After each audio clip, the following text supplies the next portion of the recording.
All right, everybody, we are live. How's it going? Chuck Holton here, coming to you from Yerevan, Armenia, where it is about 9 o'clock at night over here. It's 1 p.m. on the east coast of America and 12, 11, 10. So it's like 10 a.m. in Los Angeles, 9 or 10 a.m., something like that. And the reason I mention that is because there are ongoing riots that started, actually started 2 days ago. But these riots have been steadily getting worse across Los Angeles. And there, a lot of people think, oh, there's there another, anti-Jewish rally going on or some kind of pro-Hamas rally. Well, yes, there are those as well. But these riots have to do with ICE raids that are taking place in Los Angeles. They are serving legally obtained warrants for the arrest of wanted criminals, without a doubt. Actually, the ICE organization's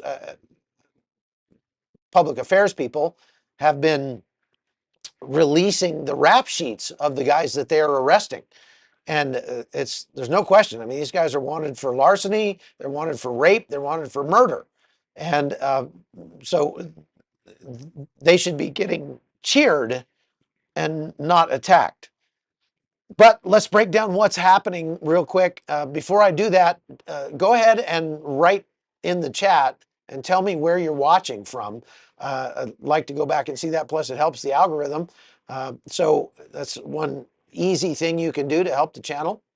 And like I said, I like to go back and watch that as well. Also, you're going to want to go over to chuckholton.com because I'm posting videos over there and other information that is in addition to what I'm going to be talking about here tonight. So if you want to have first access and special access to the kind of extra content that I often cannot put on YouTube, go over to chuckholton.com and sign up over there. Okay, let's talk about what's going on.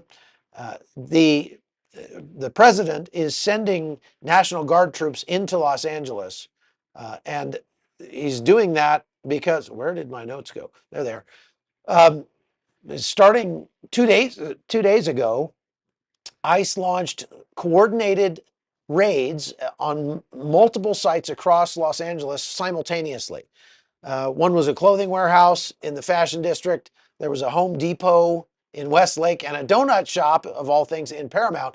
Now, the mayor of Paramount says that they weren't actually raiding that donut shop. They were, the ICE agents were congregating there in preparation to go do another raid in that area. But suffice it to say, individuals that they conducted arrests, they were putting those arrests in their vehicles, crowds started to form, and they started trying to block the ICE vehicles from leaving by standing in the middle of the street and that sort of thing. That's like they always do. But it got worse than that. ICE agents threw tear gas and stun grenades and trying to get people to get out of the way. One guy laid down in the street, almost got run over by an ICE vehicle. Fortunately, they were able to go around him. But one guy I saw on video threw a bicycle, like picked up his bicycle and threw it at an ICE vehicle. That's classy. Thank you very much. But it continued to get worse, and I want to show you how bad it got. Okay, so I have a video here, if I can figure out which one it is. Right here. Here's a guy in a motorcycle helmet picking up rocks and throwing them at this convoy of federal law enforcement vehicles as they go by, smashing windows and prying up rocks from the median there. And these guys just keep on moving. They probably lost 5 or 6 windshields to this joker. You can see that. And he just keeps on going, just tossing rocks at every car that goes by. And he's not the only one. You can see other people are doing it as well. And breaking windows, that sort of thing. if you saw something like that happening in Iraq, there would be consequences for that guy, let's just say. Those consequences might actually be lethal, because that is considered lethal violence right there. When you're throwing a rock the size of your fist at the window of a car, you're essentially attempted murder. And if this happened in Iraq or Afghanistan to our troops, which it did from time to time, it depended on the rules of engagement. There were times when they would do what you see here, just keep on driving. And then there were times when they had the clearance to shoot back or take other steps to detain those individuals. But in this case, those vehicles are just getting damaged by these jokers. And think about this. Many of these vehicles have illegal migrants in the vehicle. If this guy throws a rock through the windshield of one of these vehicles and incapacitates the driver, and that thing goes off the road, it'll likely run over a bunch of protesters and injure or kill the migrants that are inside. So obviously this jackass in the motorcycle helmet is not making some connections up here, but Dan Bonino from the FBI put out this tweet and said, "The right to assemble and protest does not include a license to attack law enforcement officers or to impede and obstruct our lawful immigration operations. We are thoroughly reviewing the evidence from yesterday's incident in Los Angeles, and we are working with the U.S. Attorney's Office to ensure the perpetrators are brought to justice. The days of chaos ruling the streets are over. Either obey the law or go to jail. There is no third option." Now, that's exactly what you would want the head of the FBI to be saying right now. However, putting that into practice is going to be a little more difficult than it sounds, because those law enforcement agents are not going to have their rules of engagement changed so that they can open fire on these protesters, which would be the right thing to do, because when you're attempting to murder people that are driving by, then lethal force should be justified. And all they have to do is shoot one or two, and that will put a stop to it, I promise. But they're not going to get that clearance. They're not going to be allowed to do that. There's nobody in the government that has the stomach to do that. They're probably a little more level-headed than I would be if I was the guy in charge. So, number two, it's going to be more difficult than it looks to identify these idiots that are throwing rocks like that, because they're covering their faces and taking steps to hide their identities. So how do they get around that? Well, one easy way is to pull up the cell phone tower records from the cell phone towers in the vicinity and triangulate that location and figure out whose cell phone was in that location at that time, because and that is how they are able to find a lot of these guys. More importantly, or probably an easier way, at least as far as the FBI is concerned, is for them to do exactly what Dan Bongino just did. He just put out that they are looking for these individuals. If you have any information regarding who they are, turn it in to the FBI and they'll go arrest them. Because there are open source intelligence organizations like 4chan and Bellingcat on the internet who are absolutely unbelievable at being able to identify people in videos like this. And they will find that guy's name, address, phone number, his sister's bra size, everything within days, most likely. And how they do it is some sort of magic as far as I'm concerned, but they will literally go frame by frame through those videos and will pull out details that you and I would easily miss. And by gathering up all the video that's out there from security cameras and traffic cameras and helicopters overhead and drones, people that were there, and social media posts, because all these jokers are not going to be doing this without putting this stuff on social media. They want to get they want to show the world that they're standing up to the man, right? So uh, Bellingcat and these guys, they can go through and find all the social media posts about of even the surrounding area and say, oh, there's that guy. He just ran through the frame in the background of this other person's video, and they will eventually track that guy down. It's really amazing how they can do it. So I am pretty confident that they will be able to bring these people to justice.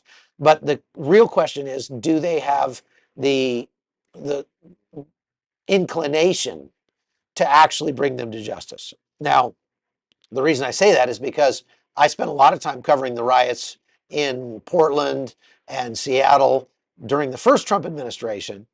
And anytime those guys got arrested, those Antifa jokers, they most of the time got a slap on the wrist, got set free immediately by the city police. And they went right back to doing the same thing the next night. Now, throwing rocks is not the only way these guys are engaging in violent activity that literally could cause some of these ICE agents, protesters, and immigrants to die. One of the other things they're doing is firing full-size fireworks. I'm talking about the ones that are about this big around, the ones that you go to see a fireworks show, these mortars that they're using. They will get these mortars and will shoot them from a block or two away right into the midst of the police forces down there. I've seen it happen many times. I've had it happen to me. And when those things go off, they don't have shrapnel in them like an actual mortar round, but there's enough explosive force there. They can cause traumatic brain injury. They can cause blindness. They can cause burns to the police in the immediate vicinity of one of those things going off. They can set things on fire with those things. And they have, okay? And if one of them actually were to strike someone as it comes flying in, it could break bones and do other kinds of damage to people, just depending on where they are, where they're hit.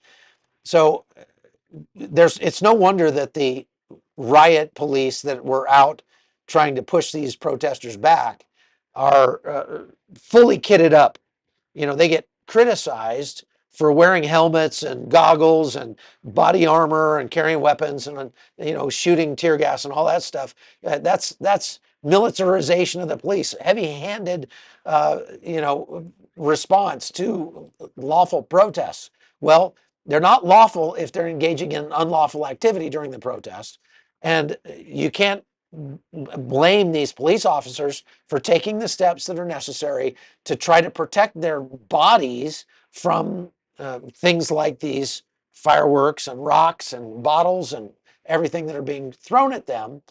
One other thing that they're doing is firing green lasers. They buy these very powerful lasers on Amazon, and then they shoot them at the eyes of the law enforcement officers. And back during the protests in Portland and Seattle, there were literally dozens of federal agents who were hospitalized with burns in their eyes from these green lasers. And I was covering one of those protests and was on this over where many of the Antifa guys were, and they were squaring off with these federal agents in front of the courthouse there in Portland. And this jackass in front of me had a green laser and was shooting it at the eyes of these guys. And I kept bumping his arm, trying to keep him from being able to aim very well. And, you know, because he was going to really injure somebody. Well, you know, and I was just filming, but I kept kind of, you know, elbowing this guy as he was trying to shoot at these agents. Well, then the agents started responding with pepper balls out of, you know, like a paintball gun. And I got just lit up with pepper balls, like pop, pop, pop, pop, pop, you know. And they thought you know, they were just shooting at that kid, but because I was right next to him, I got lit up as well. Those are some of the ways that these protesters are creating shenanigans. But here's the real problem. And I want you to go over to um, chuckholton.com. I just posted an article over there by my friend Matt Bracken. Matt Bracken is a former Navy SEAL. He's a historian and an author, and is a very, very good writer. And more than 10 years ago, he wrote an article called When the Music Stops, America's Cities Will Explode in Violence.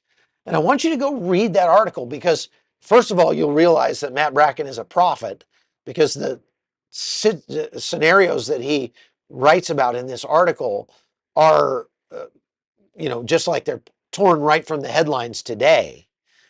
And he talks about various steps that a nation goes through as they descend into what my book called Death of Civilization, or what he would call like the failure of civility.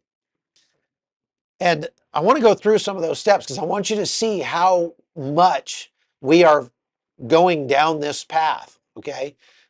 So it, again, the article is called When the Music Stops, How America's Cities May Explode in Violence. And it's available on my website right now, chuckholton.com, if you want to go take a look at it. But I'm just going to skim through it.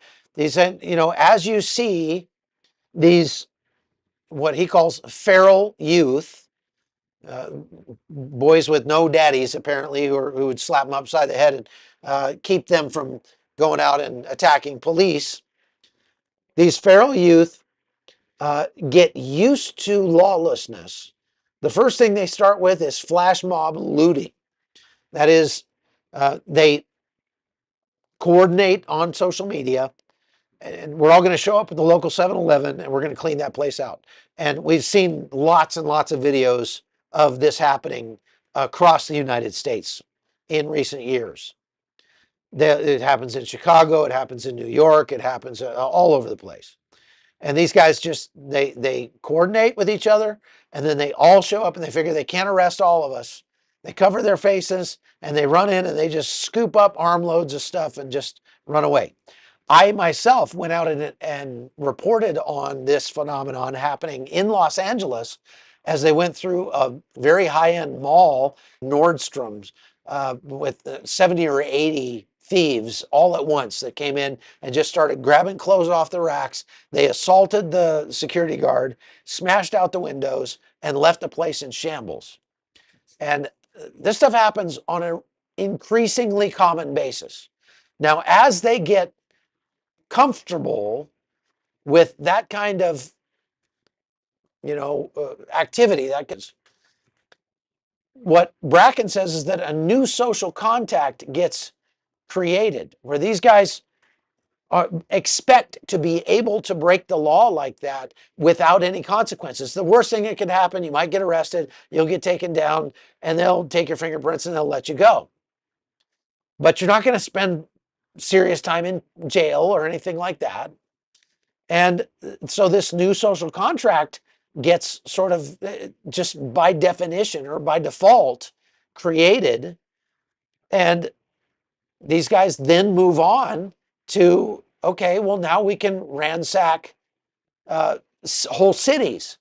Whenever somebody in that city does something that we don't like, especially if they're part of the authority in that city, then we can just burn the city down. We saw these during the George Floyd riots across America. They spread all across America. And you are going to see that again during the Trump administration this time. I promise you. It is starting right now. The feeling that these guys have that they are justified in destroying the work of another man's hands, who very often has absolutely nothing to do with the policy or the event or the authority that these people have issue with. They're just rampaging through the city and they're setting things on fire and flipping over cars and smashing windows. I mean, the first Trump inauguration day in 2000, what was that? 2017, January. I was in Washington, D.C., and I covered the riots. as Antifa and Black Bloc and all these idiots just rampaged through DC because they were mad that Donald Trump got elected. And I was kind of amused actually to watch them as they went down the streets because they were just smashing windows and destroying stuff just to destroy stuff. Well, one of the businesses that I watched them destroy and filmed was a Starbucks. Now, Starbucks is as woke and liberal as you can get in a company. You would think that those guys would be like, oh, let's save the Starbucks because we want to come back there later and patronize them, give them our business. But no, they were like, wait, Starbucks is a commercial company. We hate capitalism. And so they just started smashing the windows. They then went down the street and around the corner and ended up in front of CNN headquarters in Washington, D.C., the CNN offices there. There was a Suburban and a limousine sitting out front. They said the limousine belonged to Larry King, I think. I don't know who the Suburban belonged to. But they were like, the patriarchy, whatever. And didn't matter. They ran up to that limousine and smashed all the windows, started it on fire, spray painted the anarchy symbol all over it, and proceeded to get their, Instagram pictures taken in front of it. There's no rhyme or reason when the mob takes over. But this step is an important one to the next step, which will, take it one step further, okay?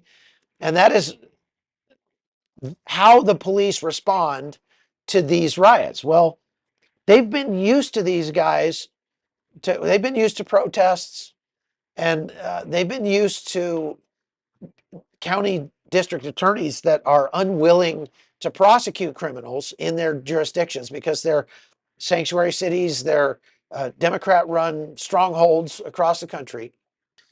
And so the police response is like,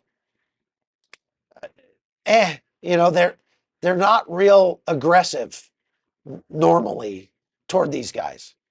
And in reality, they're completely outgunned. I mean, not that the rioters have firearms, but that the rioters can congregate, commit felonies, and disperse so fast that they can be gone long before the police can mount a response.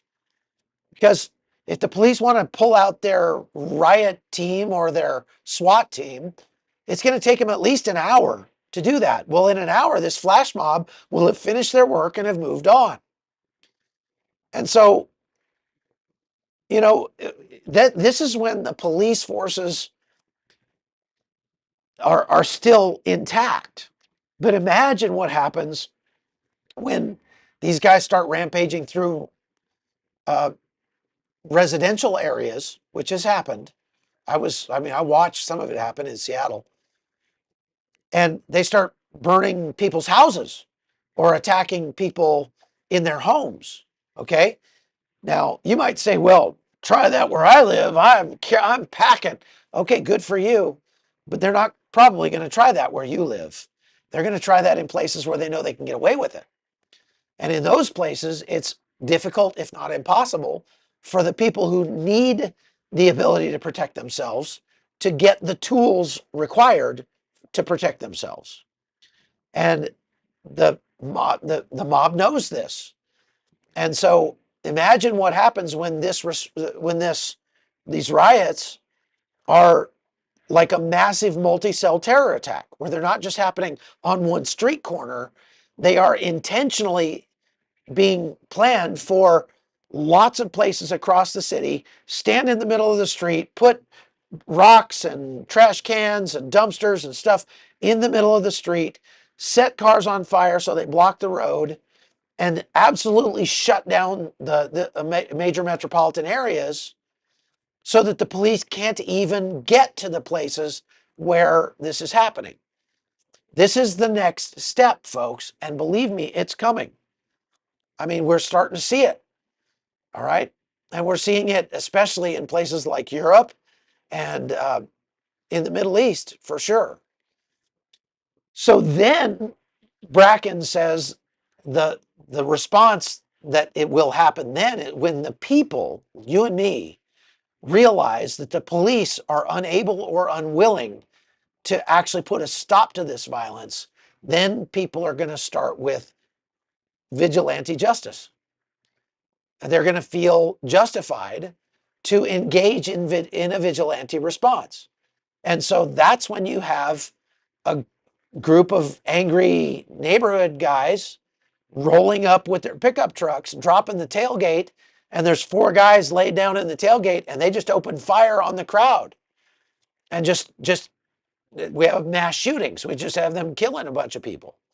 Now that, I mean, then of course it gets worse from there because law enforcement will definitely have to respond to that. And at that point, you're probably bringing in the National Guard or the Reserve. So let's talk about what's happening in Los Angeles right now again. As I said, um, look, we got 2,500 people online. So make sure you hit that like button and share this and make sure you're subscribed and all that so that, you know, the YouTube algorithm will share it out. Okay. But since we have all these people online, I'm going to go back and just talk about what happened, what sparked these protests. 2 days ago, ICE launched coordinated raids at multiple sites across Los Angeles. They were targeting wanted criminals who happen to be illegal immigrants, and they were targeting them for arrest and deportation.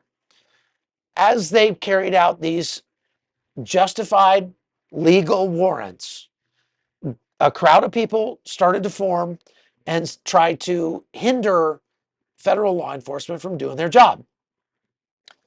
As they did so, there were clashes between the law enforcement and the protesters. Protesters threw concrete blocks, they lit fires, tear gas was used by law enforcement, flashbangs, and even some rubber bullets at one point. Authorities responded with riot police from ICE and the LAPD, although I have to say the LAPD's response was lackluster and late.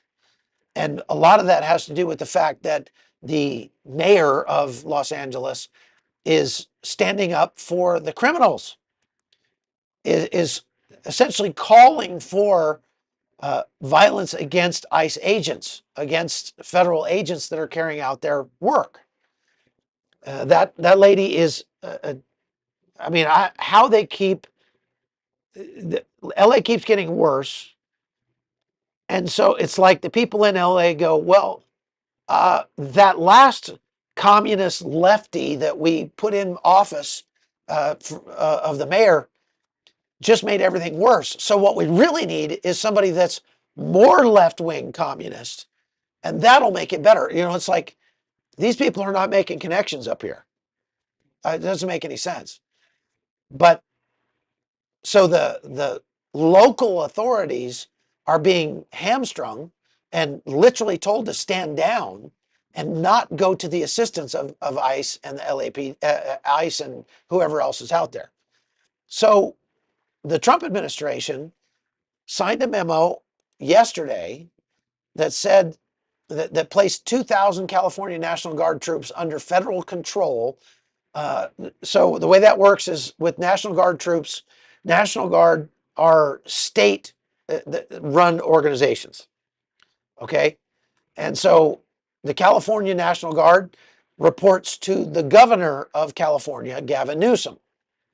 And if Gavin Newsom wants to call them out, he does so under something called Title 32.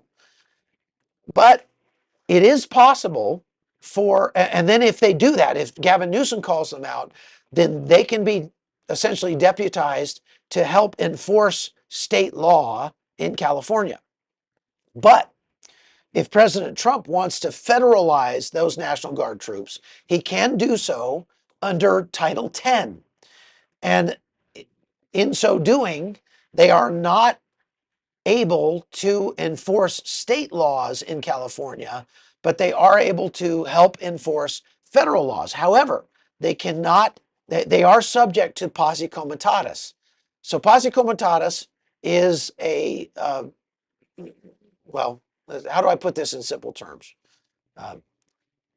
Under posse comitatus, the only way that they can actually have arrest authority or actually use violence against American citizens is if a legitimate insurrection is declared.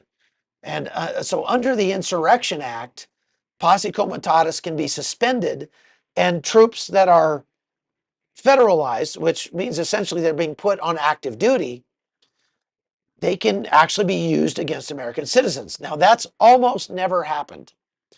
And so it would be highly out of the ordinary for that to happen. But we may be coming to a point where President Trump does it, where he actually declares an insurrection and sends in federal or federalized military troops to enforce the law. Right now, he can send 2,000 troops to California, and some of them they're California troops, so they're already there, and they are already going to work out on the streets. And there's pictures of them. They're carrying their weapons. They're dressed up in their full rattle battle, and they got their helmets and everything on, and they're out in their military vehicles. But you have to understand, they can't use those weapons. Those are just for show. Under the current rules of engagement, there's no way, unless they were literally about to be killed, that they could open fire on American citizens. And even that, they would probably be in trouble if they did it. They would get second guessed and armchair quarterbacked to death. And so they would be extremely reticent to use any kind of force. So right now, they can fill in the gaps for ICE. They can block protesters with their bodies. They can bring out the riot shields and they can form a line and they can try to block the protesters.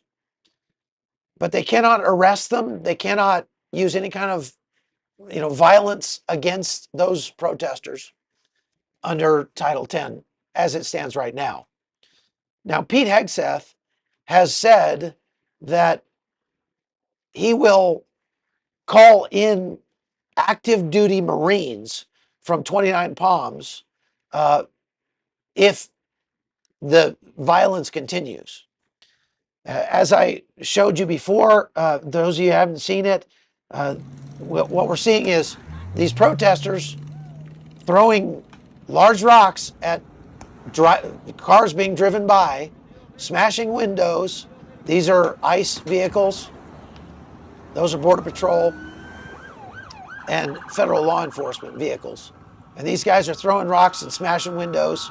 That is the use of deadly force, is what you're looking at right there.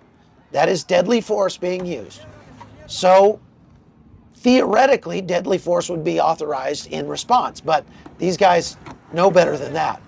If they shoot some of these protesters, then these protests will spread that much faster across the country. So they're not going to do that. But as I said, Dan Bonino of the FBI tweeted this: the right to assemble and protest does not include license to attack law enforcement officers or to impede and obstruct our lawful immigration operations. Excuse me. We are thoroughly reviewing the evidence from yesterday's incident in Los Angeles, and we're working with the U.S. Attorney's Office to ensure the perpetrators are brought to justice. The days of chaos ruling the streets are over. Either obey the law, thank you, or go to jail. There's no third option. So let's hope that they follow up on that. Let's hope they track down the perpetrators and they do put them in jail, but not just run them through the jail, fingerprint them and let them go. They put them in jail and they keep them in jail and they prosecute them to the fullest extent of the law for attempted murder. Because that's exactly what you're watching happen right there. Okay? There's no two ways about that. Now, under the Posse Comitatus Act, these federalized National Guard troops are restricted in what they can do to help law enforcement. that applies across the board, Army, Air Force, and by DoD policy, also the Navy and Marines. It prevents troops from making arrests, conducting investigations, or enforcing laws unless it is authorized by law by the Congress and signed by the president. Now, a lot of people are saying it would be illegal for President Trump to send in Marines, active duty soldiers, under the Posse Comitatus. But as I said, the Insurrection Act of 1807 is an exception to Posse Comitatus, and it allows the president to deploy active duty military or federalized National Guard troops within the United States to suppress insurrection, domestic violence, unlawful combinations, or conspiracies. It does not require the state governor to approve in extreme cases, and it was last used in 1992 in Los Angeles during the LA riots and earlier civil rights unrest in the 1960s, the only times it's been used. So to do that, this is how it works. President Trump has to issue a proclamation ordering rioters to disperse from the president. If they don't, then the president can send in troops. Now that's a last resort because it's so controversial, and we're already seeing a violent rift taking place in America between the conservatives and the liberals. So that would only drive that rift deeper and make it more likely that we would see more violence across the country. But so what's the right answer to this? Should they deploy troops? Well, if they can't keep the peace, then yes. If Gavin Newsom is not willing to keep the peace, is not willing to send in the police to do the job, then we really don't have much choice. We have to send in troops to safeguard American lives. And they need to be given whatever powers that they need to accomplish that mission. So it may come to the point where the president has to declare insurrection and deploy troops under the Insurrection Act of 1807. So we'll see what happens with that. And I tell you, it's looking uglier every day. And now let's just caveat all of that by saying this. Los Angeles is a hellhole. I mean, if you've been to Los Angeles anytime recently, it is completely overrun by homeless people. In one downtown area in Los Angeles, in a 5-block area, they say there are 60,000 homeless people in a 5-block area. Imagine being a business in that area.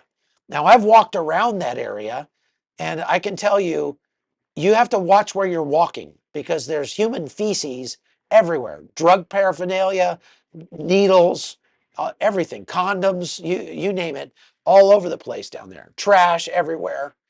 You could probably catch hepatitis, fell down and touch the pavement in there. I mean, it's absolutely horrific.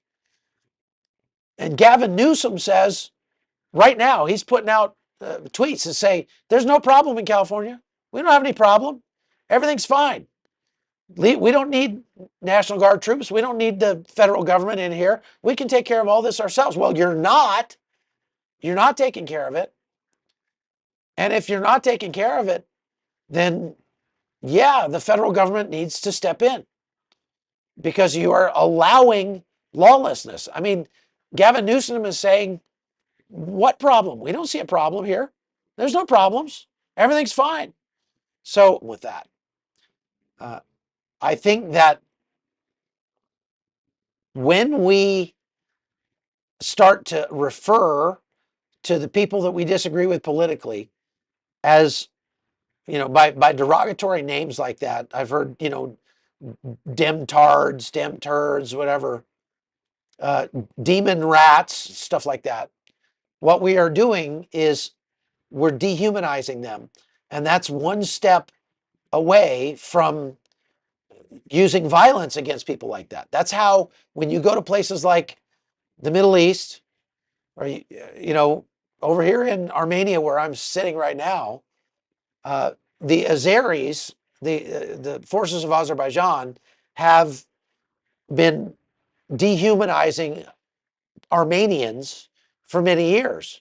And so now they feel completely justified in killing Armenians all the time. So we have to be careful about referring to people we disagree with politically as, something other than human. It's just not getting on you. I'm just wanted to get that out there. Okay. So looks like my connection is getting pretty spotty. It sometimes does late at night over here. So I'm going to end it right there. But I just wanted to come on and report what's going on. Again, we're seeing U.S. California National Guard troops. They have been federalized and they've been deployed to Los Angeles, where they are essentially standing there as targets for the protesters. That's really all they can be right now. They're not allowed to arrest anybody. They're not allowed to shoot anybody. They can be human blocking.